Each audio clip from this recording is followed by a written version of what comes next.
ஏர் இந்தியாவின் வரலாறு இந்தியாவின் சுதந்திரத்திற்கு முன்பே துவங்குகிறது.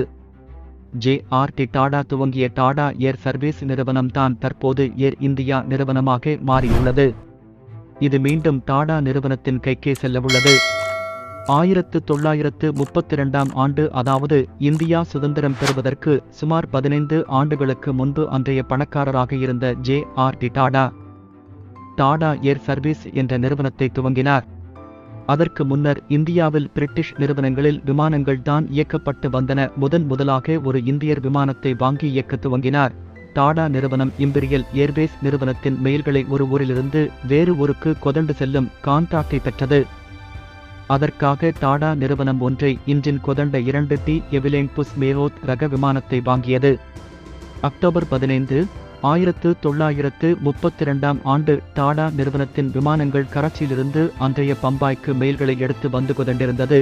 பின்னர் இந்த சேவை கராச்சி, மும்பை, மெட்ராஸ் என மாறியது. தினமும் கராச்சியில் கிளம்பி மும்பை சென்று பின்பு அங்கிருந்து மெட்ராஸ் சென்று விமானம் திரும்பி வந்து கொண்டிருந்தது. இந்த சேவை நெடுங்காலமாக தொடர்ந்த நிலையில் சில காலங்களில் ஆமதாபாத்தில் ஒரு நிறுத்தம் கொண்டு வரப்பட்டது.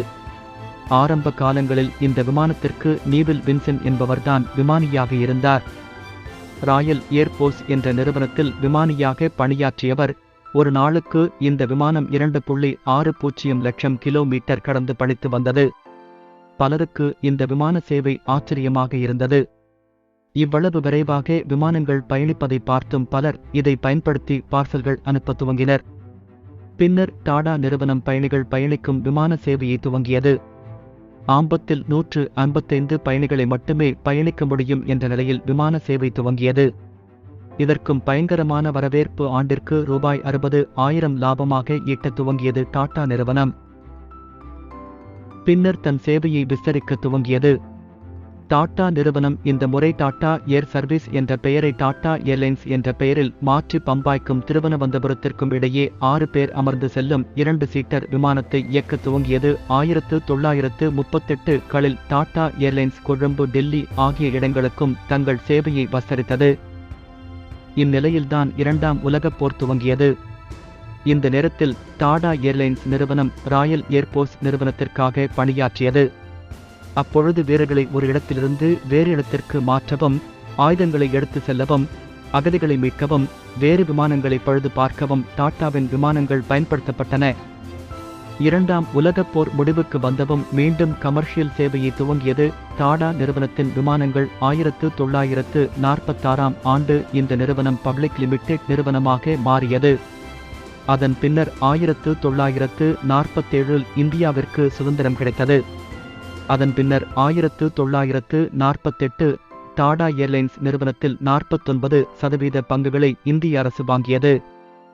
அதன் பின்னர் ஜூன் 1948 8ஆம் தேதி லாக்ஹீட் கான்ஸ்டலேஷன் ரக விமானத்தை வாங்கி லண்டனிற்கு சேவையை துவங்கியது.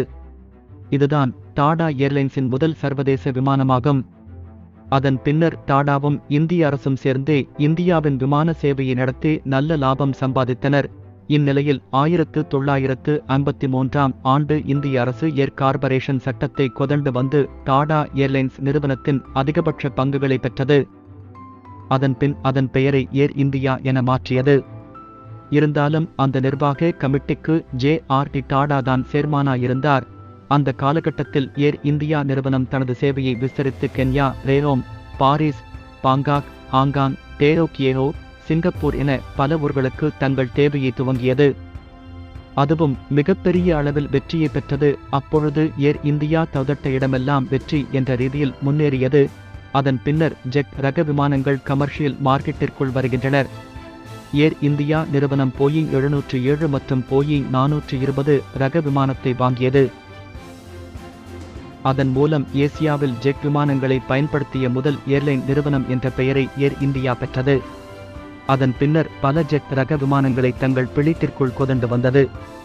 குறிப்பாக போயிங் மற்றும் ஏர்பஸ் நிறுவனங்களின் விமானங்களை அதிகம் வாங்கியது ஏர் இந்தியா நிறுவனம். இந்நிலையில் 2000ஆம் ஆண்டிற்கு பிறகு ஏர் இந்தியா நிறுவனத்தில் மீண்டும் தயார் பங்கை கொண்டு வர அரசு முடிவு செய்தது. அதே காலகட்டத்தில் சீனாவின் ஷாங்காய் நகர் உள்ளிட்ட பகுதிகளுக்கும் ஏர் இந்தியா தனது சேவையை விஸ்தரிப்பு செய்து கொண்டே இருந்தது.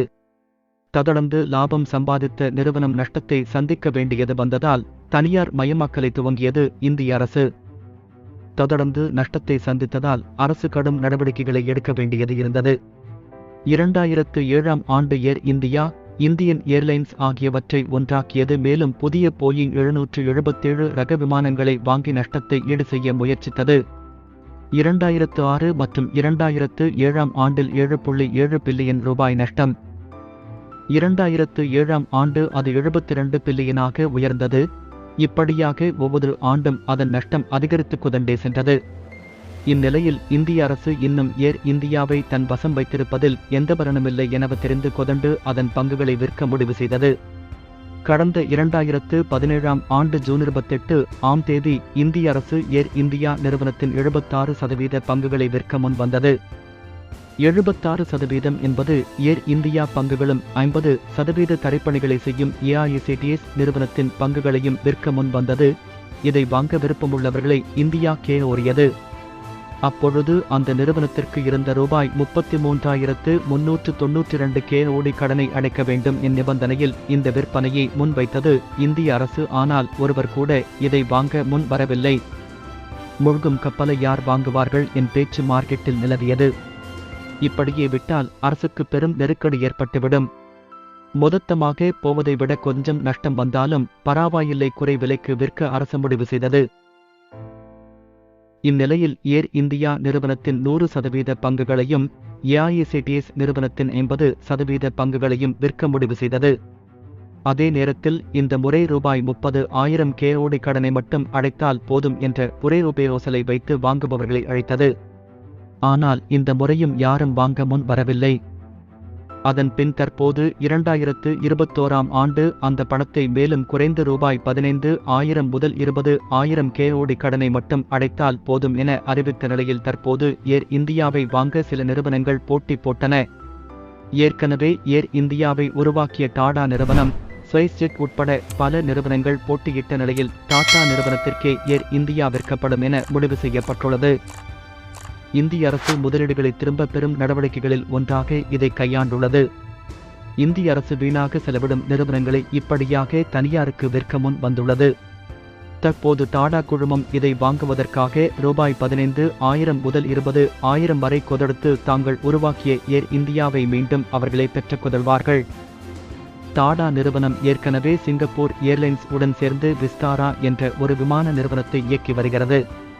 தற்போது ஏர் இந்தியாவை வாங்குவதன் மூலம் 4,400 உள்ளூர் மற்றும் 1,800 வெளிநாடுகளுக்கு பயணிக்கும் விமானங்களை தன் வசம் கொண்டு வரவிருக்கிறது. டாடா நிறுவனத்தின் விமானங்களை வாங்கிய இந்திய நிறுவனம் இன்று டாடாவிடமே அதை விற்கும் நிலைக்கு வந்துவிட்டது. மீண்டும் ஏர் இந்தியா டாடா ஏர்லைன்ஸ் என பெயர் மாறுமா, அல்லது வேறு பெயருக்கு மாறுமா, அல்லது இதே பெயரில் தொடருமா? பொறுத்திருந்து பார்ப்போம். உலகை அறிவோம் காணொளியை கண்டமைக்கு நன்றி. இது போன்ற தகவல்களை தெரிந்து கொள்ள எங்கள் பக்கத்தை தொடரவும்.